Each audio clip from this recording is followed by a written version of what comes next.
Wetlands Board for today, Thursday, November 13th.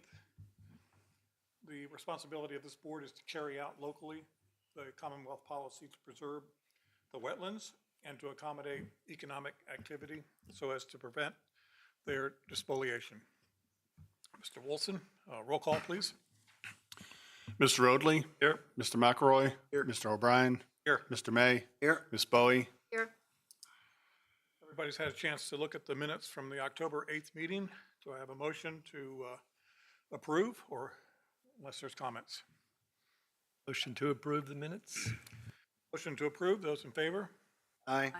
Aye. Minutes are approved. And then we'll go to the public comment period. The public comment period offers a chance for community members to express their opinions. Topics discussed shall not be directly related to the specific public hearing items. To participate, speakers must provide their name and address for the record. Is there anybody that would like to make a public comment?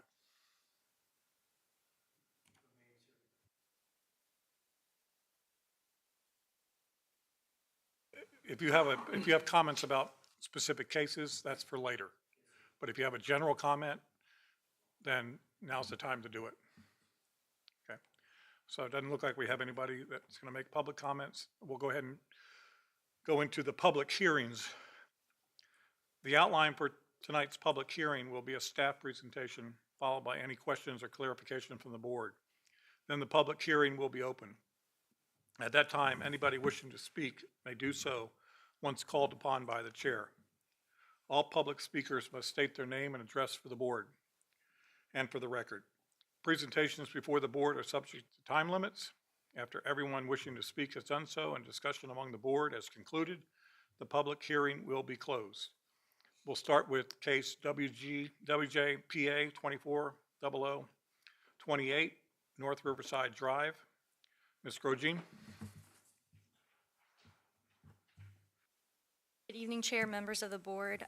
The applicant has requested a deferral to December's hearing date, and that the public hearing remain open until that time. Okay. I have a motion to accept the deferral request. I would make a motion to accept the deferral request for case number WJPA-24-0028 at 3096 North Riverside Drive.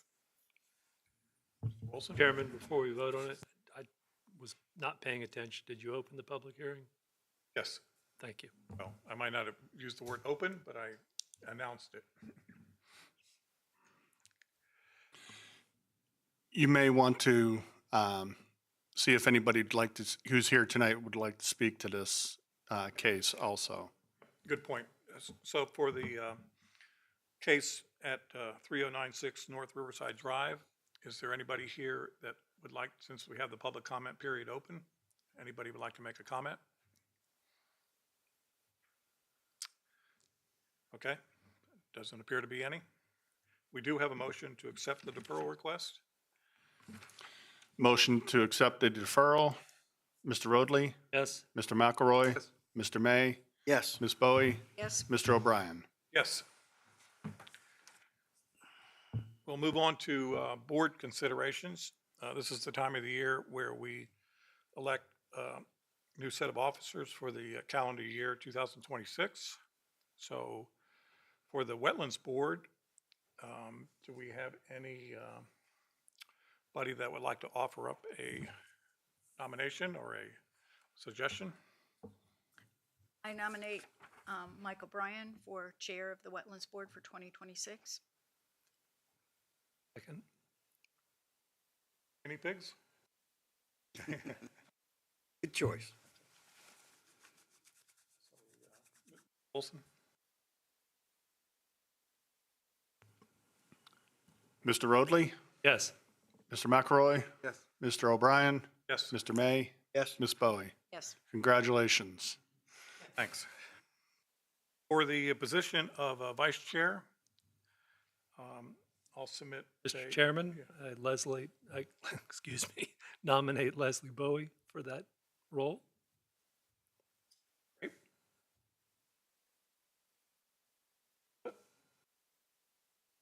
take a roll call. Mr. Wilson? Mr. Roadley? Yes. Mr. McElroy? Yes. Mr. O'Brien? Yes. Mr. May? Yes. Ms. Bowie? Yes. Congratulations.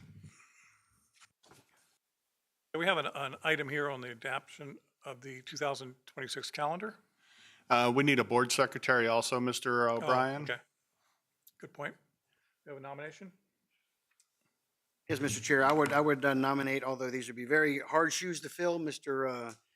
Wilson's done this job greatly for years now, but I would nominate Emily Grosjean as the secretary for the Wetlands Board. If she's willing to accept that nomination. Oh, yes. Mr. Roadley? Yes. Mr. McElroy? Yes. Mr. O'Brien? Yes. Mr. May? Yes. Ms. Bowie? Yes. Now for the calendar, I assume that's what's in front of us, Mr. Wilson? Is this the calendar for 2026? Yes, sir. You'll notice that there are 2 months without hearing dates again, May and September. And that the November board meeting is again moved to a Thursday because of Veterans Day holiday. And everything else is on a Wednesday. Okay. Chairman, I move that we approve the calendar as presented. Motion to approve? All those in That could be favor roll say call. aye. Aye. Aye. Or voice vote. Matters of special privilege. We have any? I would just like to thank this board and the Chesapeake Bay Board on behalf of the Board of Supervisors for all the donations for the food drive that were made. Noted. Other matters to discuss, we will move to adjournment of the Wetlands Board. Motion to adjourn. Adjourn. All those in favor? Aye.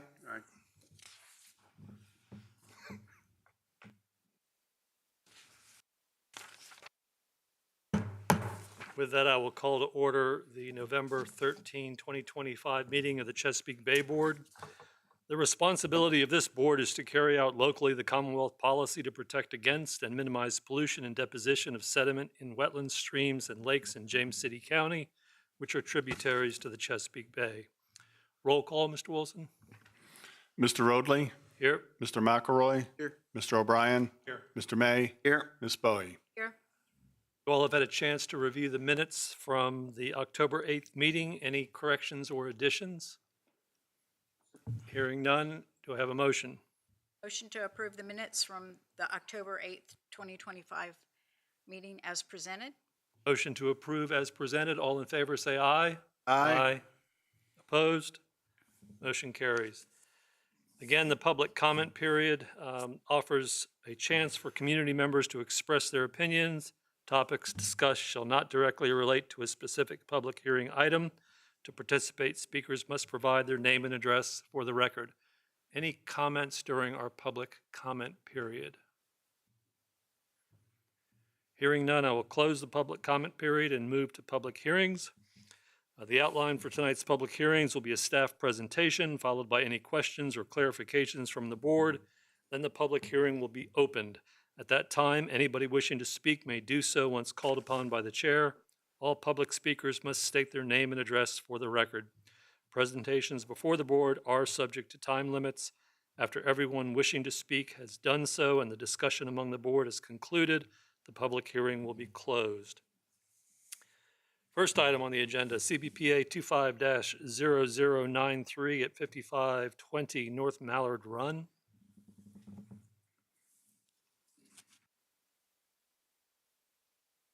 Chairman, members of the board, Amanda Fraser, Watershed Planner, presenting CBPA 25-0093.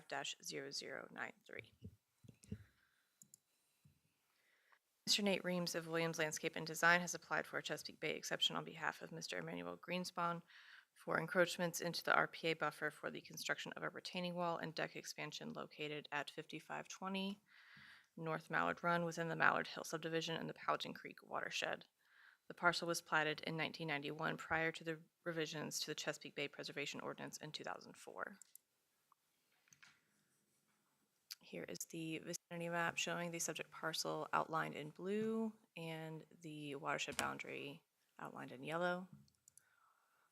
Closer aerial image of the property,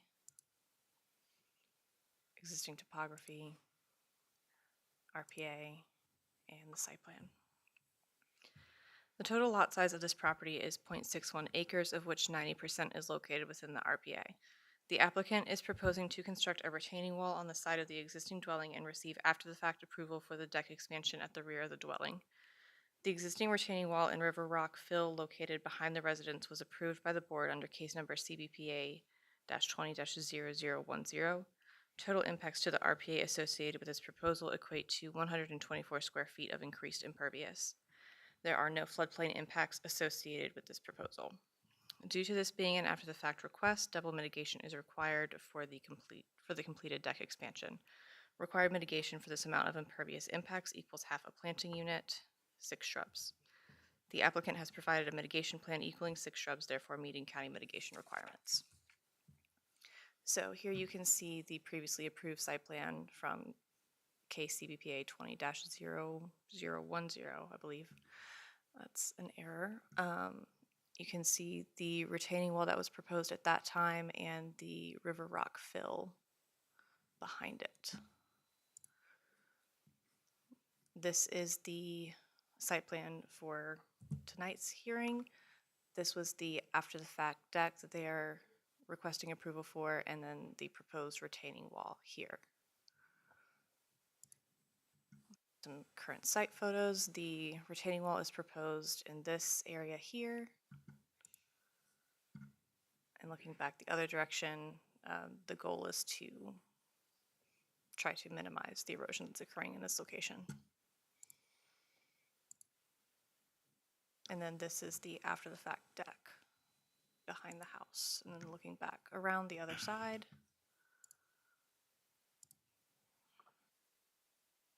Staff has evaluated the application and exception request for the construction of a retaining wall and deck expansion. This application meets the ordinance conditions in sections 23-11 and 23-14 and should be heard by the board because the construction of a deck and retaining wall are considered accessory in nature. The board may grant exceptions to section 23-7 if the application meets the following 5 conditions, which you have before you.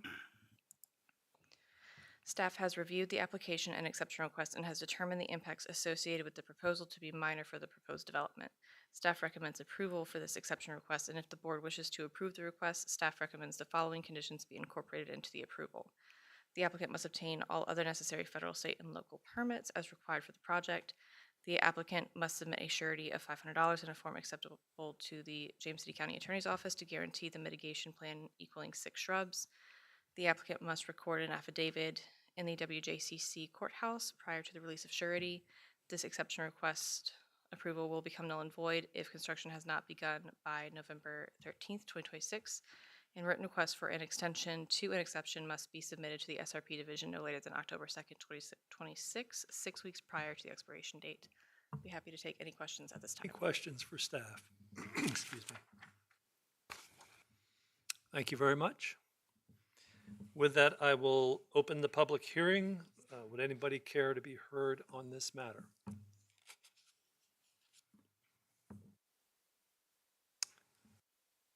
Hearing none, I'll pull it back to the board for discussion.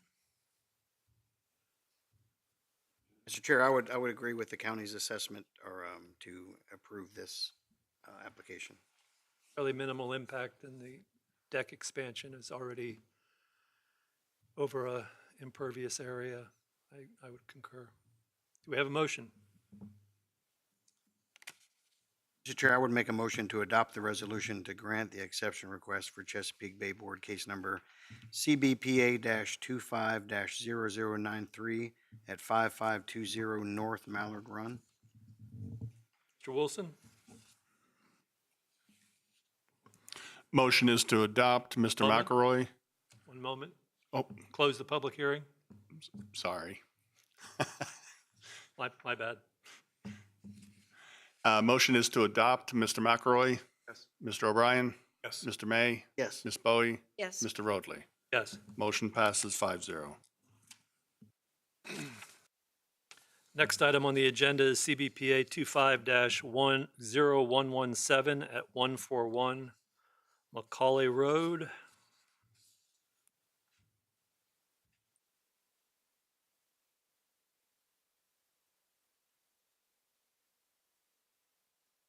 Good evening, Chairman, members of the board. Amanda Frazier, Watershed Planner presenting CBPA 25-0117. Mr. Chase Grogg of Landtech Resources Incorporated has applied for a Chesapeake Bay exception on behalf of Ms. Beverly Olson Fine Home Building for encroachments into the RPA buffer for the construction of 2 retaining walls located at 141 Macaulay Road within the Kings Mill subdivision and the College Creek watershed. The parcel was platted in 1976 prior to the adoption of the Chesapeake Bay Preservation Ordinance in 1990. Here is the vicinity map showing the subject parcel outlined in blue and the watershed boundary outlined in yellow. It's a closer aerial image of the subject parcel, topography, RPA, and the previous site plan. The total lot size of this property is 1.02 acres, of which 77% is located within the RPA. The applicant is proposing to construct 2 retaining walls. A previous plan for a proposed patio, fire pit, and 2 decks was approved by the board on December 11th, 2024, under CBPA 24-0165. The proposal before the board now includes the construction of 2 retaining walls in place of one of the previously approved decks and landing. Total impacts to the RPA associated with this proposal equate to a 15 square foot of reduced impacts to the landward 50-foot RPA.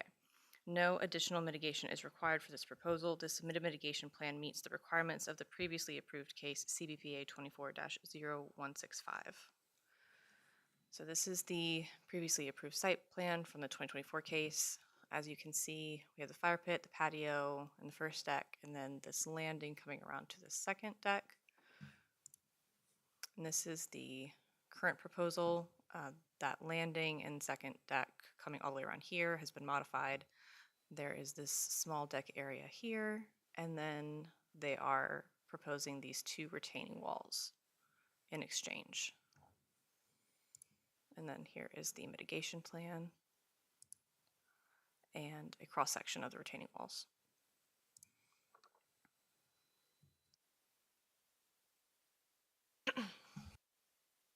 Here are some photos of the property currently. This is the general area of where the retaining walls will be going, and looking from this angle on this slope.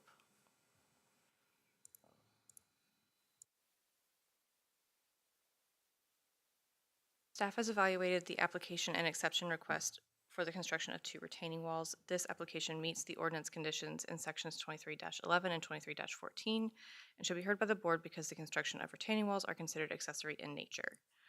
The board may grant exceptions to section 23-7 if the application meets the following 5 conditions, which you have before you. Staff has reviewed the application and exception request and has determined the impacts associated with the proposal to be minor for the proposed development. Staff recommends approval for this exception request, and if the board wishes to approve the request, staff recommends the following conditions be incorporated into the approval.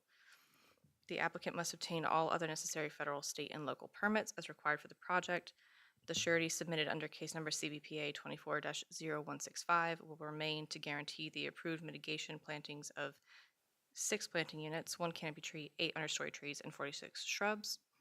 This exception request, this approval will become null and void if construction has not begun by November 13th, 2026, and written requests for an extension to an exception must be submitted to the SRP division no later than October 2nd, 2026, 6 weeks prior to the expiration date.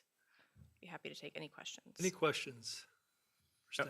Are the retaining walls for, because there's an erosion issue? I will defer that to the applicant. Okay. Any other questions? Thank you very much. Mr. Grogg, I will open the public hearing. Evening, members of the board, Chase Grogg, Land Tech Resources, 205 Bullifonts Boulevard, Suite E, Williamsburg, Virginia, 23188. To answer your question, Mr. O'Brien, really they got into the construction of the home, decided that They didn't really want all those stairs around to the back, stairs to the front. So there's not really an erosion issue there, more just going for a simpler yard look there. Probably would eventually be, it's a harder slope to maintain. So just going for 2 simple retaining walls. Appreciate that it's being addressed now instead of when it becomes a more substantial problem. Agreed. And a reduction for one, so I'll take it. Yep. Thank you. Thank you. Discussion amongst the board. Straightforward to me. Close the public hearing. Do we have a motion? Motion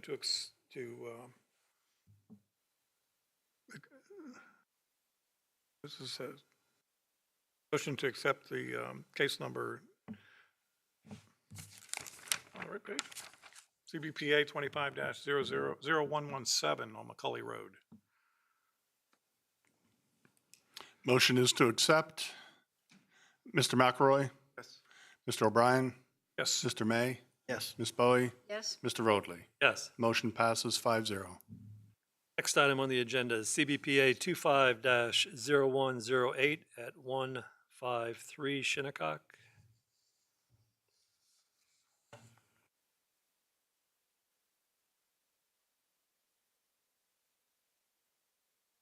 Good evening, Chair.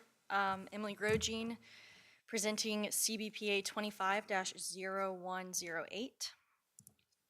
Mr. Chase Grogg of Land Tech Resources Incorporated has applied for a Chesapeake Bay exception on behalf of Mr. Howard Jones for encroachments into the RPA buffer for the construction of a single-family dwelling with an attached deck located at 153 Shinnecock within the Fords Colony subdivision and the Powhatan Creek watershed.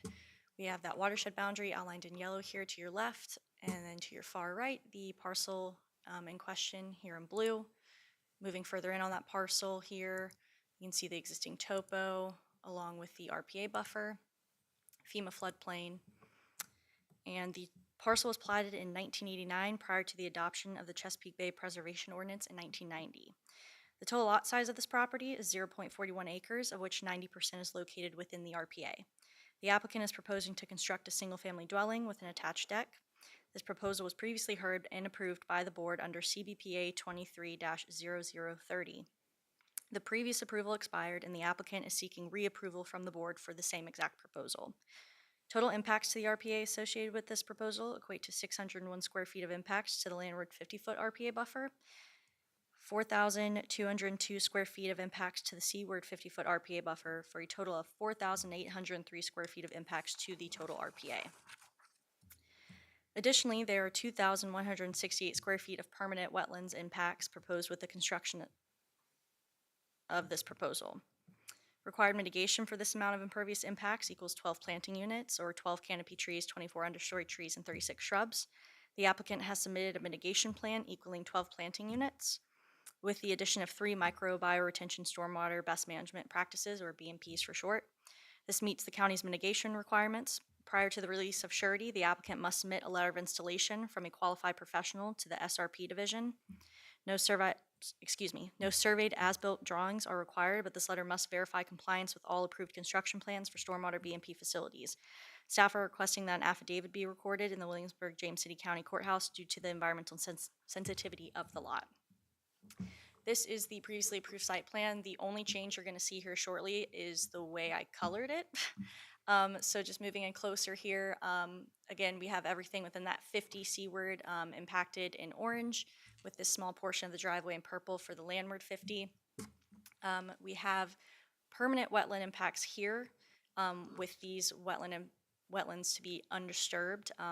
As you can see, this is the same limits of disturbance as previous, along with the building setbacks, and then those 3 proposed microbio BMPs along with the current floodplain. Just moving closer in with the mitigation plan that's proposed. A lot of green on here, but all the proposed plantings are outlined in green in front of you, along with a typical BMP detail for those microbio retentions. And then some site photographs kind of looking straight up where that proposed driveway will be going, moving a little bit further up kind of to give you an idea of now being in that 50 seaward buffer where the house and everything will be going. This is kind of a general area where the house will be here, along with, that driveway and parking pad. And then going to the far side of the lot, just kind of looking up to see the furthest extent here of limits of disturbance in blue, kind of right about here, to give you an idea of where about that extent of this corner of the house will go. And then just kind of moving back along that same side of the lot to show you kind of where that corner of the house will be here. And then moving right, just showing the extent of the home being constructed here, along with it in the front. And then just moving further, kind of turning back towards the end of that proposed driveway here and kind of where that front corner for the home here will go. Staff has evaluated the application and exception request for the construction of a single-family dwelling with an attached deck. This application meets the ordinance conditions in sections 23-11 and 23-14 and should be heard by the board because it is a new single-family dwelling. The board may grant exceptions to section 23-7 if the application meets the following 5 conditions outlined before you. Staff has reviewed the application and exception request and has determined the impacts associated with the proposal to be major for the proposed development. If the board wishes to approve the request, staff recommends the following conditions be incorporated into the approval. The applicant must obtain all other necessary federal, state, and local permits as required for the project. The applicant must submit a surety of $9,000 in a form acceptable to the James City County Attorney's Office to guarantee the mitigation plan equaling 12 planting units or 12 canopy trees, 24 understory trees, and 36 shrubs, and the addition of 3 microbial retention stormwater BMPs. The applicant must submit a letter of installation from a qualified professional to the SRP division prior to the release of surety. The letter must verify compliance with all approved construction plans for stormwater BMP facilities. Again, no surveyed as-built drawings are required. The applicant must record an affidavit in the Williamsburg-James City County Courthouse prior to the release of surety. And a 6-foot chain link fence must be installed along the limits of disturbance along the wetland system that is to remain undisturbed prior to the start of construction. The exception request approval will become null and void if construction is not begun by November 13th, 2026. And written request for an extension to an exception must be submitted to the SRP division no later than October 2nd, 2026, or 6 weeks prior to the expiration date. If you have any questions, I'd be happy to take them at this time. Any questions for staff? Thank you very much. With that, I'll open the public hearing. Mr. Grog.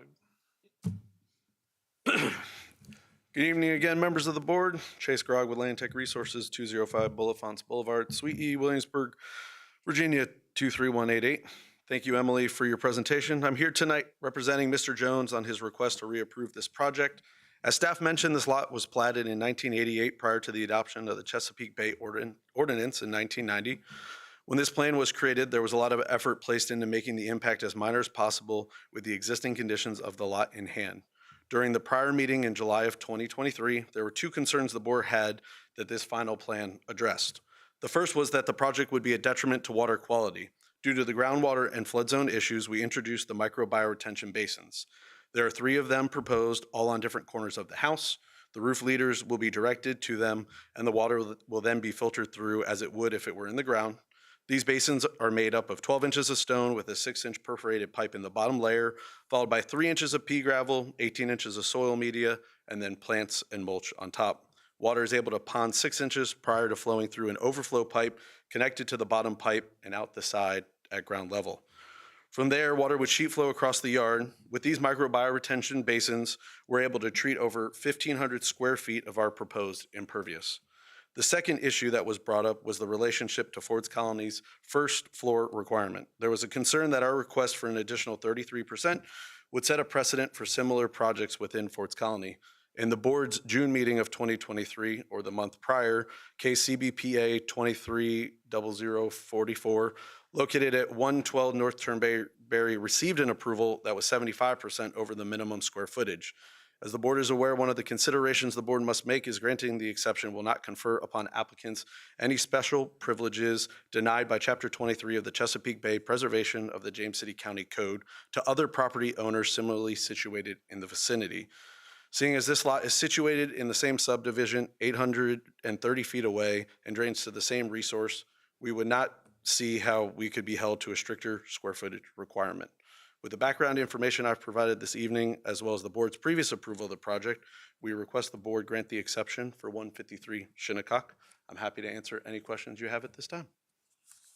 Questions for Mr. Grogg? I will say, Mr. Grogg, we're not a court of law, and our decisions aren't precedential. Each case is considered on its own merits. Agreed. The only reason I brought it up, because I went back and watched the video, and you had originally heard the case in May, and we took a couple months to rework it. It was actually a concern of Mr. May's, which is where all that stemmed from. So I just, in bringing back what you guys were considering at the time, I didn't want to leave it out. But yes, completely Appreciate agree. the reminder. Any questions for Mr. Grogg? Thank you. You're welcome. I will open the floor to anyone else wishing to speak.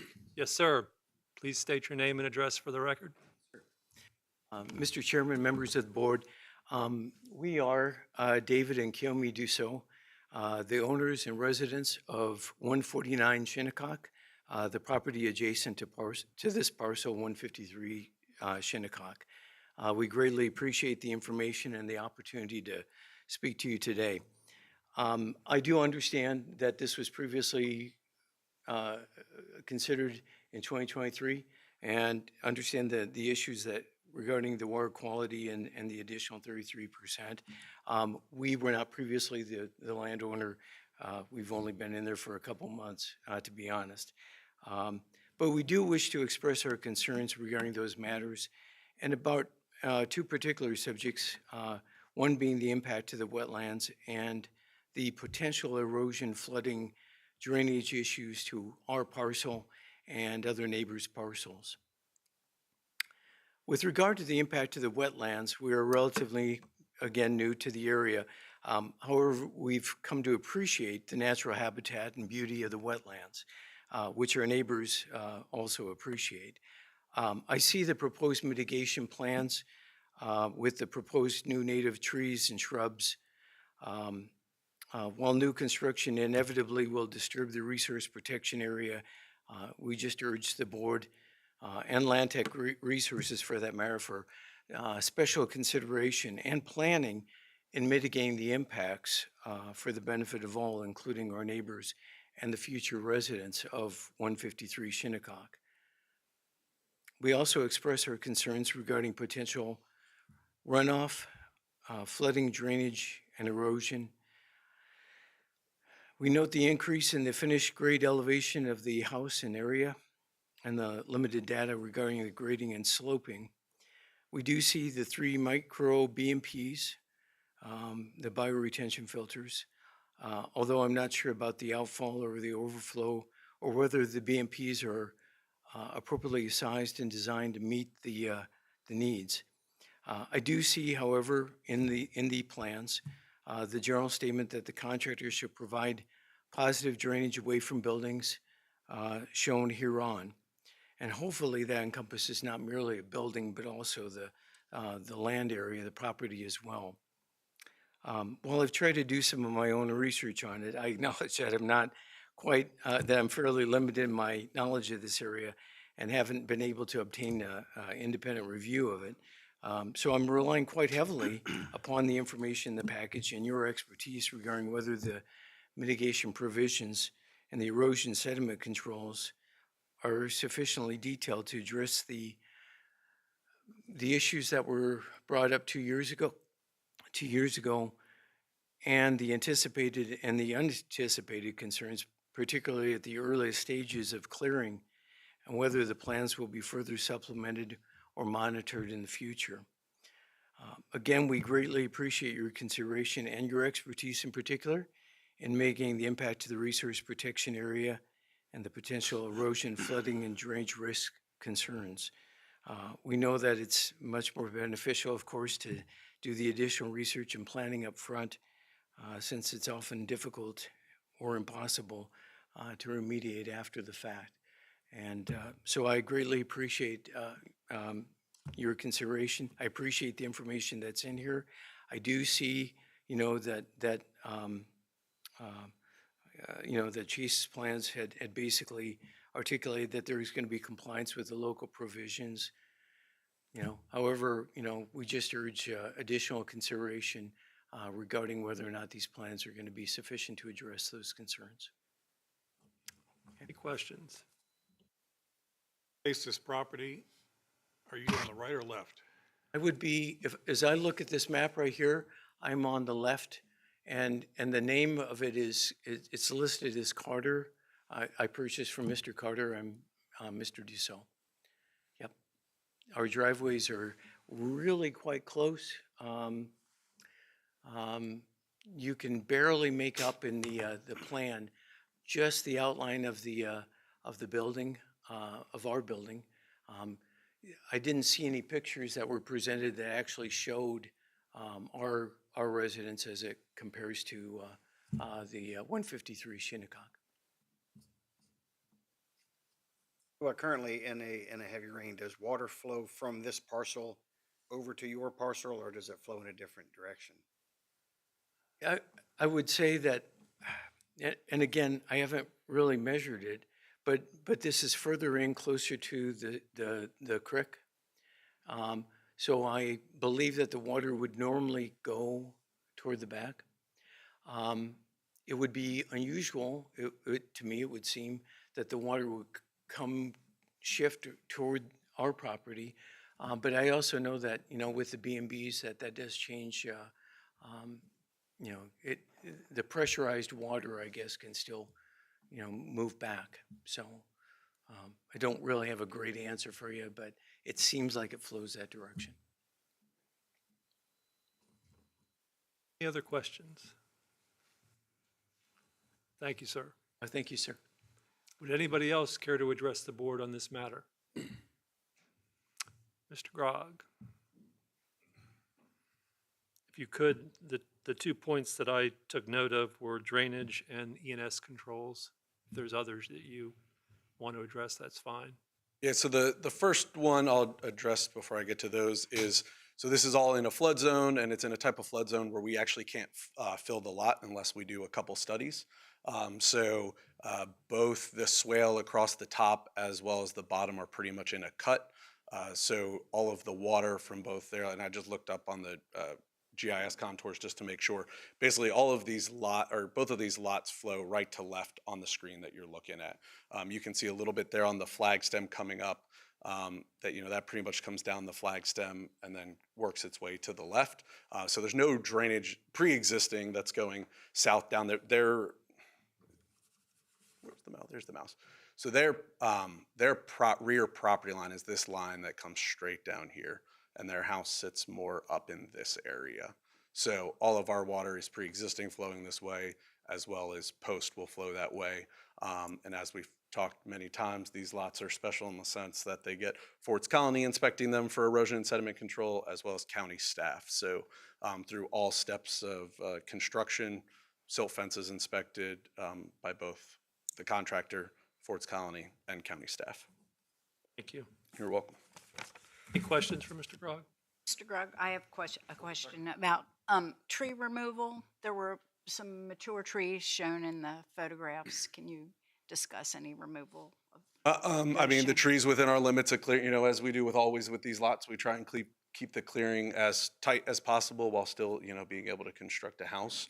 I don't know offhand that I could tell you which particular trees out of those photos would be removed, but the trees within the limits of clearing would be removed, and then a healthy amount of mitigation will go back that'll meet both the county's mitigation requirement as well as Ford's Colony's landscaping requirements. Just to clarify,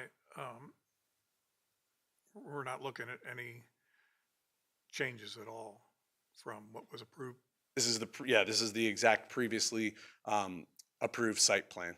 So yep, there's no changes at all to this. And I guess the one other thing I'll just say, since about the BMP. So the one BMP is in the rear here. It'll outfall into the swale and go to the north. This is pretty much setting up on a knoll, so it'll sheet flow, out into the woods here. Same thing with this one here, draining this way. So all kind of spread out as well as not being directed. One nice thing about this lot is that we're not actually, is that none of our water, all of our water goes to common area. None of the water from this lot goes to any, I would call, private property. It all goes to the golf course / common area of Ford's Colonies. Any other questions for Mr. Grog? Thank you, sir. One final ask, did anybody wish to address the board on this matter? With that, I'll pull it back to the board for discussion. Mr. Chair, I would be in support of this. It passed previously, and there's nothing in here that would, changes the application for me as far as, being, in support of it. Any other comments? Do we have a motion? Make a motion to adopt the resolution to grant the exception request for Chesapeake Bay Board case number CBPA 25-0108 at 153 Shinnecock. Mr. Wilson? Motion is to adopt. Mr. McElroy, Yes. Mr. O'Brien, Yes. Mr. May, Yes. Ms. Bowie, Yes. Mr. Roadley. Yes. Motion passes 5-0. Next item on the agenda is CBPA 25-0114 at 104 Dundee.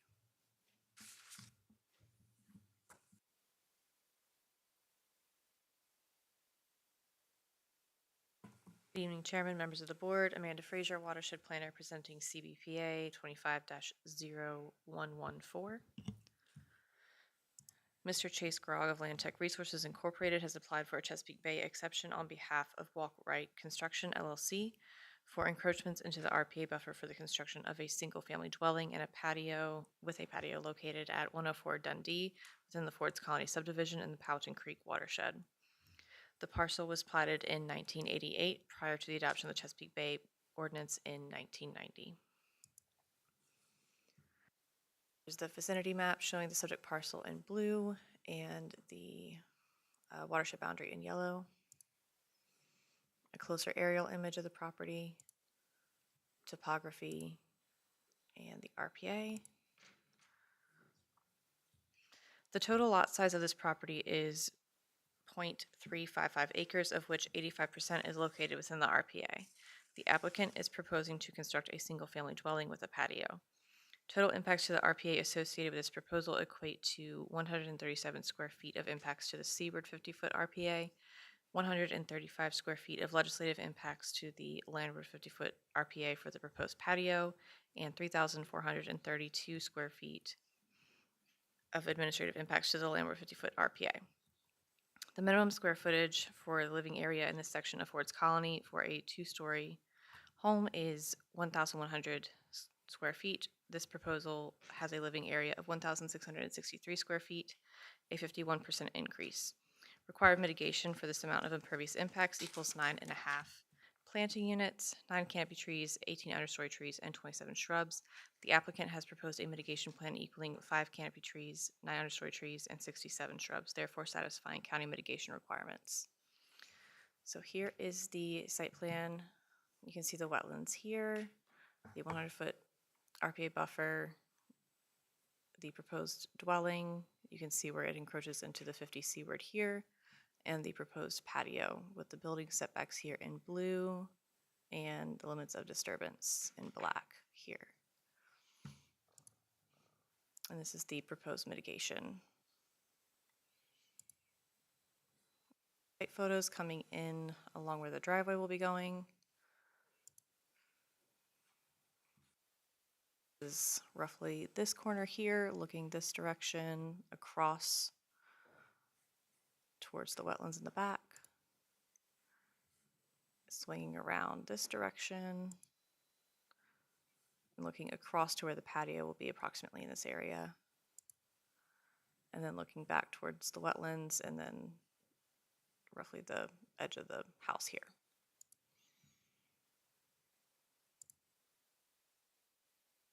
Staff has evaluated the application and exception request for the construction of a single-family dwelling with a patio. This application meets the ordinance conditions in section 23-11 and 23-14 and should be heard by the board because the construction of a patio is considered accessory in nature and the principal structure is proposed to encroach within the 50-foot seaward RPA. The board may grant exceptions to section 23-7 if the application meets the following 5 conditions, which you have before you. Staff has has reviewed the application and exception request and has determined the impacts associated with the proposal to be major for the proposed development. If the board wishes to approve the request, staff recommends the following conditions be incorporated into the approval. The applicant must obtain all other necessary federal, state, and local permits as required for the project. The applicant must submit a surety of $7,125 in a form acceptable to the James City County Attorney's Office to guarantee the mitigation plan equaling 9.5 planting units, 5 canopy trees, 9 understory trees, and 67 shrubs. The applicant must record an affidavit with the WJCC courthouse prior to the release of surety. This exception request approval will become null and void if construction has not begun by November 13th, 2026. Written request for an extension to an exception must be submitted to the SRP division no later than October 2nd, 2026, 6 weeks prior to the expiration date. Be happy to take any questions at this time. Questions for staff? I have one just for clarity. The house structure itself, other than that corner that extends beyond the 50-foot RPA, the house structure itself is administratively approved. Yes, aside from that one corner. Thank you. Help me with the map. Required mitigation? Yes.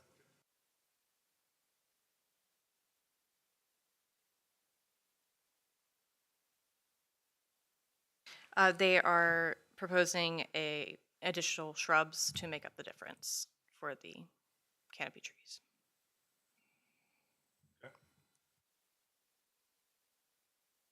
Any other questions for staff? Thank you. I'll open the public hearing. Mr. Grogg.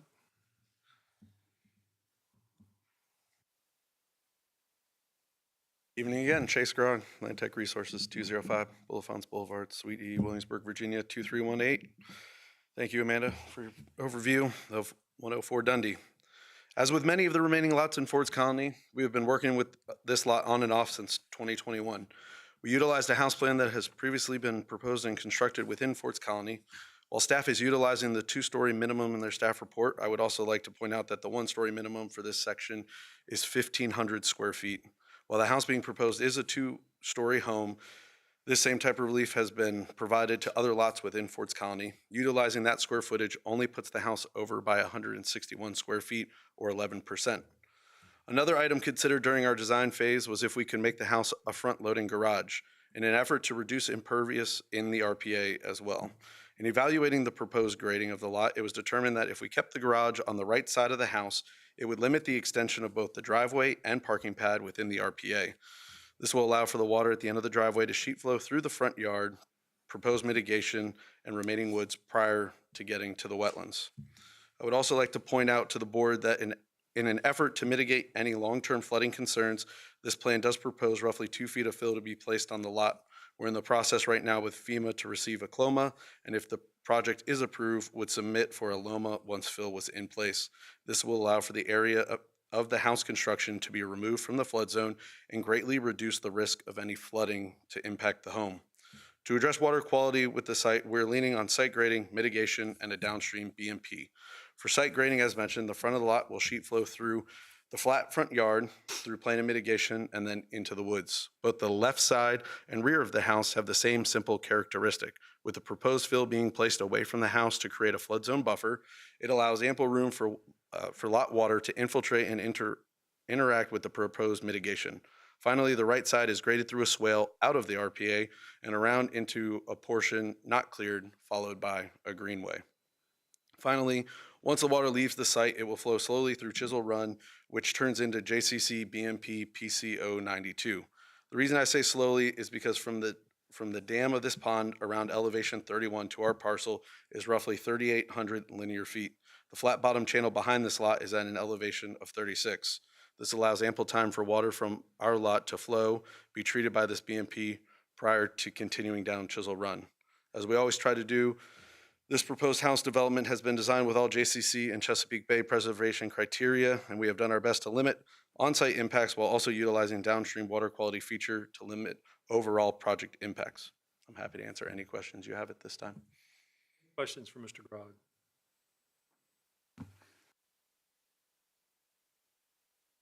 Thank you, sir.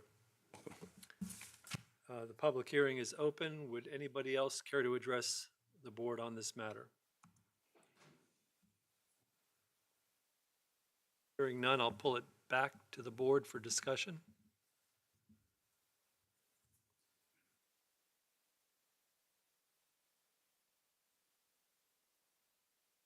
Just a reminder, the items under consideration, well, certainly the house, the corner that we're reviewing is part of the overall structure. The part of our review is that corner. I guess, I did have a question for Doug. Is the purple patio preventing it from being moved a little bit more to the right, and then you eliminate the orange area? So no, the patio is not the issue. There is, on the back right here, we are getting close to that rear setback, as well as we're trying to have this swale to bring water around here. So trying to slam this up much more, I would like to take the benefit of trying to have, you know, some good drainage away. I think something else to kind of point out is, you know, really from the street, this is a roadside ditch that comes down. And then there's this, you know, one little kind of seep that comes up there. But, you know, for the most part, a majority, you know, of our water is kind of draining away and through, you know, a significant area that is, you know, on the more land side of the RPA than kind of this one little point that's pinching off that corner. But that's how we ended up with the rotation we did. Any other questions for Mr. Grogg while he's here? Thank you, sir. Any other discussion?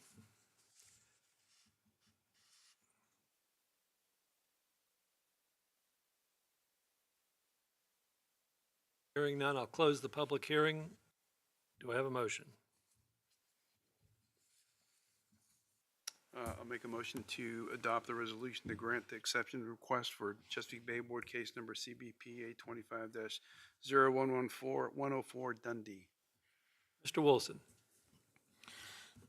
Motion is to adopt Mr. McElroy, Yes. Mr. O'Brien, Yes. Mr. May, Yes. Ms. Bowie, Mr. Roadley. Yes. Motion passes 5-0. Next item on the agenda is CBPA 0072 at 121 Mahogany Run.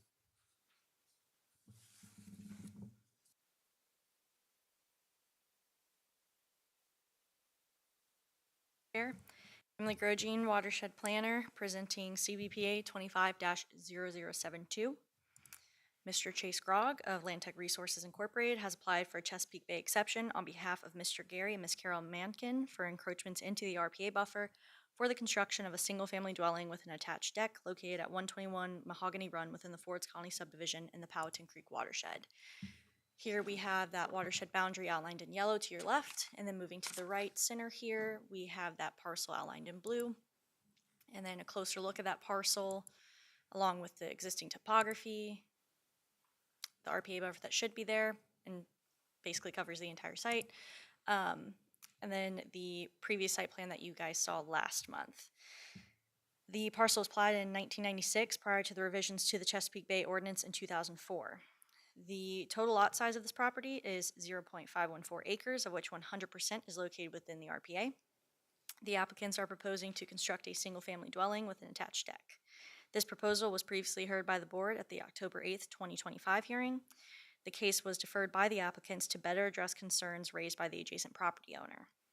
The now revised plan is the same as the previous proposal with some changes. These changes include the home being shifted 10 feet to the left, reconfiguration of the attached deck and screened porch, and the walkway on the right side of the proposed single-family dwelling. Total impacts to the RPA associated with this proposal equate to 1,344 square feet of impacts to the landward 50-foot RPA, 2,707 square feet of impacts to the seaward 50-foot RPA, for a total of 4,051 square feet of impacts to the total RPA. The minimum square footage for the living area in this section of Fords Colony for a two-story home is 1,500 square feet. This proposal has a living area of 1,825 square feet, a 22% increase. Required mitigation for this amount of impervious impacts equals 10 planting units or 10 canopy trees, 20 understory trees, and 30 shrubs. The applicant has proposed a mitigation plan equaling equaling 3 canopy trees, 11 understory trees, and 76 shrubs with the addition of 3 microbioretention stormwater BMPs. This meets the county's mitigation requirements. Prior to the release of surety, the applicant must submit a letter of installation from a qualified professional to the Stormwater and Resource Protection Division. No surveyed as-built drawings are required, but this letter must verify compliance with all approved construction plans for stormwater BMP facilities. Staff are also requesting that an affidavit be recorded in the Williamsburg-James City County Courthouse due to the environmental sensitivity of the lot. We have the current site plan that's since been revised in front of you. If we go back to the, okay, that's not working, excuse me. If we go back to the site plan that y'all saw last month, just a note for the attached screen porch here and the walkway here, along with the position of some of the microbio BMPs and then this attached deck. As you can see, it's been reconfigured to still try to pull away from those wetlands. This is more of a walkout than it is a deck, to kind of just, from my understanding from Mr. Grog, to help be able to go pathwise walking through the house to make it so they don't have to go back in and then come back out and all that fun stuff. And then for the microbio BMP here, a pipe has been added to drain out to some river rock to further prevent the possibility of cross-lot drainage going to this property owner here, along with a swale that now has a berm along the side here that you will be able to see a little bit better here. If we're following these lines, that is that swale in question. And this microbio BMP has been moved to this side of the corner of the house, and this one is remaining in the same place. And then the typical BMP detail for one of these microbio BMPs, showing that BMP here along with that river rock here that it will drain out to slow sheet flow. And then some existing photography of the site. There's about 12 photos, so bear with me. This is about where the start of that driveway is going to be in the landward 50, and then kind of moving closer in to get an idea of where that rough corner of the house will be. We have that one corner of the garage here, and then just moving further down to where that front porch is here, and then turning to the left, the rough corner of the home here, as it is located within the 50 seaward RPA, and then moving further along that side of the property, the rough corner of the back of the house here, the blue flags indicating the limits of disturbance that's been outlined in black. And then again, just at that rough corner, kind of showing the extent of the limits of disturbance in reference to the wetlands here. And then looking back up, just kind of following that limits of disturbance at the rear of the lot. And then if we jump a little bit further to that corner, again, the limits of disturbance kind of coming up here and then going back around as shown here on the site plan. And then looking from where the rough corner of the home would be here, kind of showing you where that attached deck will be falling, and to show kind of where it's been pulled back from the property line here, as opposed to the previous site plan. Staff has evaluated the application and exception request for the construction of a single-family dwelling with an attached deck. This application meets the ordinance conditions in sections 23-11 and 23-14 and should be heard by the board because it is a new single-family dwelling. The board may grant exceptions to section 23-7 if the application meets the following 5 conditions outlined before you. Staff has reviewed the application and exception request and has determined the impacts associated with the proposal to be major for the proposed development. If the board wishes to approve the request, staff recommends the following conditions be incorporated into the approval. Applicants must obtain all other necessary federal, state, and local permits as required for the project. The applicants must submit a surety of $8,000 in a form acceptable to the James City County Attorney's Office to guarantee the mitigation plan equaling 3 canopy trees, 11 understory trees, and 76 shrubs, and the addition of 3 microbioretention stormwater BMPs. The applicants must submit a letter of installation from a qualified professional to the SRP division prior to the release of surety. This letter must verify compliance with all approved construction plans for stormwater BMP facilities. Again, no surveyed as-built drawings are required. The applicants must record an affidavit in the Williamsburg-James City County Courthouse prior to the release of any surety.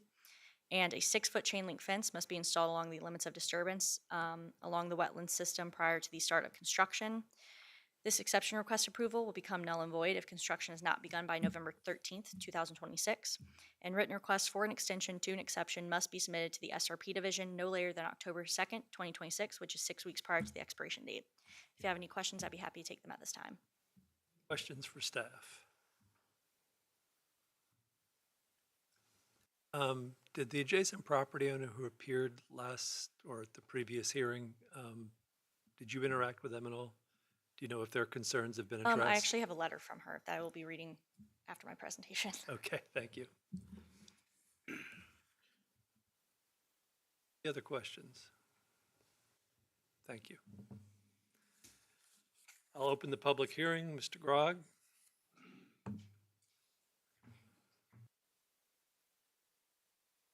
Good evening again.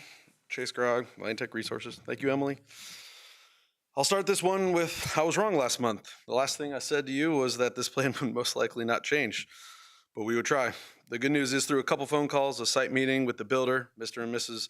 Banfield and Ford's Colony, we were able to make some changes. Do you have I have a, sorry.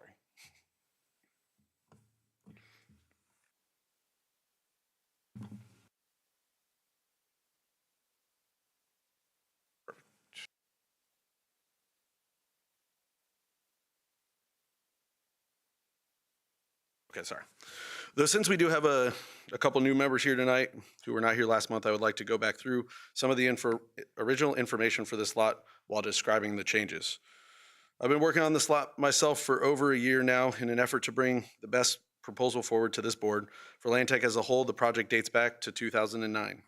As we are all also aware, this is one of the remaining lots in Ford's Colony that proposes its own interesting challenges when it comes to home construction. Once we settled on a house footprint and design, I knew the first thing I needed to do was approach Ford's Colony to try and receive a conceptual front setback variance for the house. A project like this falls into the category of how not to get the cart in front of the horse. By that I mean we did not want to submit a full HOA package to Ford's Colony as we wanted to approach this board prior to the approvals needed with Ford's Colony. What we did instead was show the board the proposed placement and the grading and get a level of confidence that upon the formal HOA submission, they would most likely approve the front setback variance. That email correspondence has been provided to staff as a record stating this was conceptual review only. ARC noted that they would grant the variance of 1.8 foot corner setback for the garage. Since last month's meeting and working with the neighbor, the main concern was cross-lot drainage and protecting the root system of trees along the property line.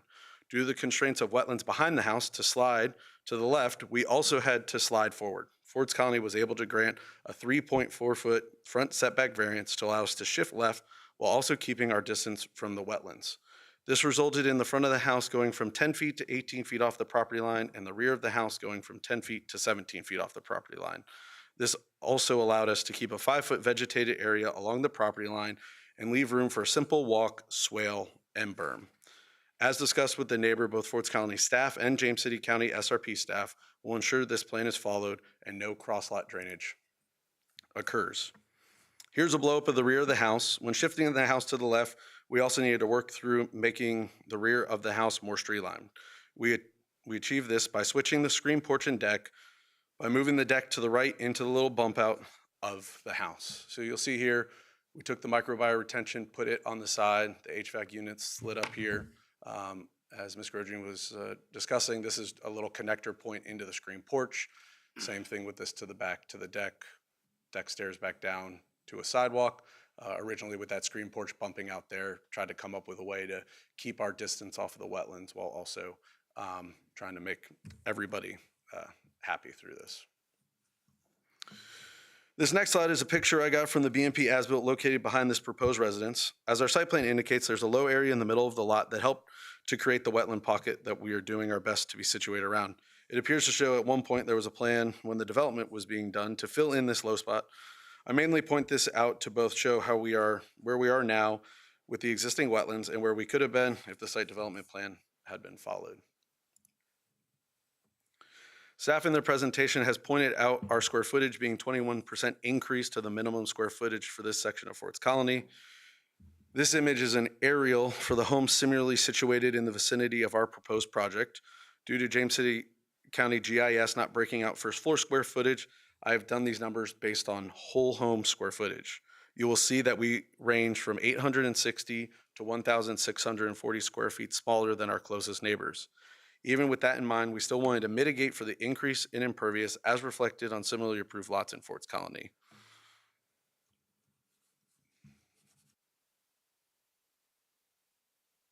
This image gives you an idea of what the 3 micro bioretention ponds will look like that are proposed around the house. The BMPs will have roughly 929 square feet of roof runoff directed to them to infiltrate into the soil to be utilized by the installed plants or to slowly flow over the pipe into the bottom. Water that is directed into these BMPs will flow through 2 adjoining swales around both sides of the house to sheet flow into the woods and wetlands. From that point, the water will continue to JCC BMP PC 085, which flows into BMP PC 089, which flows into BMP PC 087, which then flows into Long Hill Swamp. These 4 levels of treatment will help to ensure the project is not a degradation of water quality in the Long Hill Swamp. In addition to extensive BMP features, we are proposing to plant the required mitigation plants as broken out in our mitigation plan. With this dual approach, we hope to prevent any environmental concerns with this development. Based on the information I've provided, the client and myself would recommend approval of this project. I'm happy to answer any questions you have at this time. Questions for Mr. Grog? As well as I'll say that, yes, the homeowner is satisfied with both, we had our site meeting, a couple phone calls, and also the application has gone further through the Forts Colony process. So Forts Colony ARC board heard her concerns as well. And they're happy with the plan that we are proposing to you this evening, because at this point, I wanted the plan that Forts Colony was approving and that you potentially would approve to match and that there were no issues. So happy to answer any questions then that can be read. So for the planting schedule, instead of the 10, 20, 30, you're doing the 3, 11, 76. Is that because there just physically isn't enough space in your cleared area to put that many canopy trees? Yeah, again, when we're keeping that, cleared area close to the house, it's hard for me to imagine a bunch of canopy trees going back to it. So just imagine that it will be easier for them to plant shrubs and other understory. We've also in the past worked through staff once a lot's been cleared, if there is an opportunity to plant something bigger, we've done that before.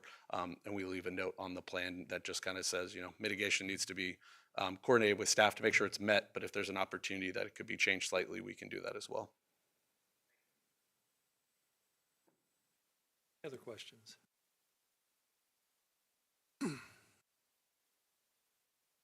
Grog, I appreciate you and the applicant going through the effort to address the concerns that were presented at the October meeting. Thank you. Yep, you're welcome. Grogine, did you have a letter you wanted to read into the record? Yes, Miss Jane Banfield at 125 Mahogany Run submitted a letter for me to read on her behalf. She says, "Thank you for your service to the community and giving the parties an opportunity to review the proposed plan. The builder has assured me that none of my trees and/or root systems will be damaged, and he will only remove those trees that are necessary while observing the area of non-disturbance. I have requested a larger protective vegetative berm, and the HOA will monitor my concern for erosion and stormwater runoff during construction and at its completion.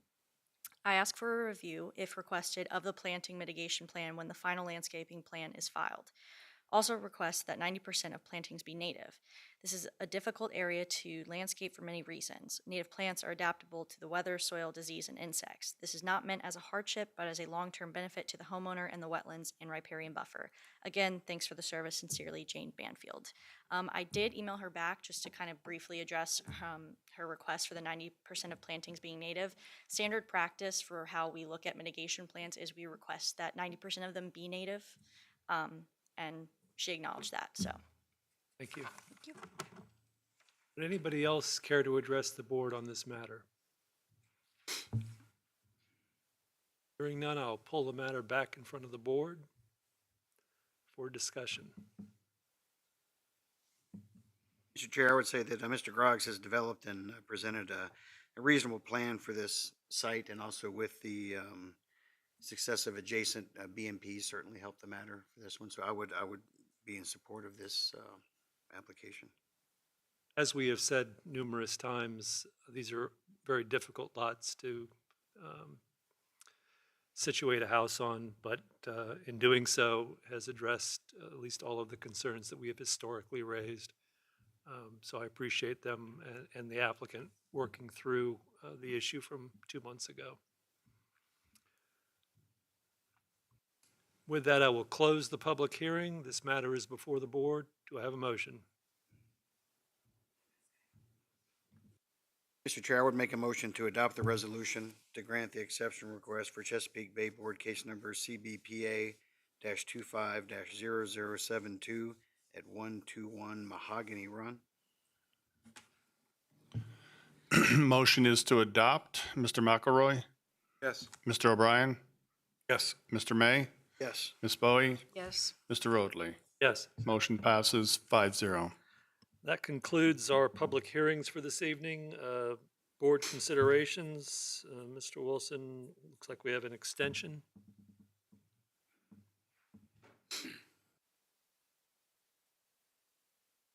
Chairman, members of the board, we have an extension request submitted by Mr. Jason Hoyle for a 2-year extension to CBPA 21-0178, originally approved on January 12, 2021. The board previously granted a 2-year extension on September 14th, 2022, and a second 2-year extension on November 8th, 2023. Staff concurs with the request for a third 2-year extension with the stipulation that all permit conditions except for the expiration date be reauthorized and that the new date of expiration be January 12th, 2028. Motion to approve the extension. I'll make a motion to approve the extension. All in favor? Aye. Against? Motion carries. Next item is election of officers. Anybody wishing to be nominated for the chair? If not, I'll be happy to sit in that position or post again. I would nominate Mr. Roadley for the chair position to continue his work there. Sir? Any other nominations? Mr. Wilson? Mr. McElroy, Yes. Mr. O'Brien, Yes. Mr. May, Yes. Ms. Bowie, Yes. Mr. Roadley. Yes. Thank you. Congratulations. For vice chair?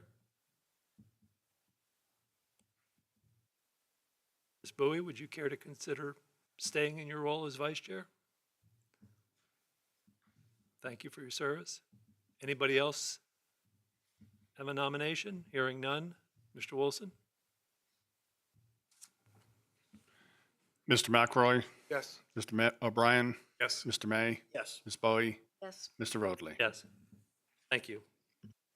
And for secretary, same concurrence of your service to the board, Mr. Wilson.